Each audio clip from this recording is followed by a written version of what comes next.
হে everyone, কেমন আছো সবাই? লাস্ট উইক একটা অফিসিয়াল কাজে জয়পুর গেছিলাম। আর যখন জয়পুর যাচ্ছি ভাবলাম কাজের ফাঁকে একটু সময় বার করে কেননা জয়পুরের অন্যতম যে আকর্ষণগুলো আছে সেগুলো একটু দেখে আসি। তো তার মধ্যেই একটা অন্যতম আকর্ষণ ছিল আমির ফোর্ট। তো সকালবেলা ইন্ডিগো ফ্লাইট করে যখন জয়পুরে পৌঁছালাম দেখলাম আকাশ প্রায় মেঘলা। তো একদিকে ভালোই হলো, গরম থেকে একটু শান্তি পাওয়া গেল। তো সেখান থেকে প্রথমে আমাদের আগে থেকে বুক করা ছিল নব হোটেল। তো নব হোটেলে গিয়ে ফ্রেশ হয়ে বেরিয়ে পড়লাম জয়পুরের অন্যতম আকর্ষণ আমির ফোর্টের উদ্দেশ্যে। তো এটা আমির ফোর্টের এন্ট্রেন্স। তো আমির ফোর্ট বেসিক্যালি 16শো শতাব্দীতে রাজা মান সিং তৈরি করেছিল। এটা রাজপুতদের একটি ভাস্কর্য হলেও এর মধ্যে কিন্তু রাজপুত এবং মুঘল দু রকমের ভাস্কর্যই দেখা যায়।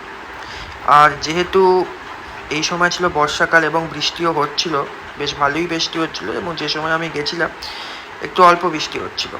তো যাই হোক, একটা অন্যরকম ভিউ কিন্তু পাওয়া যাচ্ছিল। আর পুরো আমির ফোর্টের, এটা যেমন দেওয়ানি খাল যেটা এখন দেখা যাচ্ছে, পুরো আমির ফোর্ট এটা একটা পাহাড়ের ওপরে, সৌন্দর্য অন্য রকমের। তো আমি এটাই বলবো, যদি কেউ রাজস্থান ঘুরতে যাও বা কোনো অফিসিয়াল কাজে যাও, সময় হাতে কিছু থাকে, অবশ্যই আমির ফোর্ট কিন্তু ঘুরে এসো।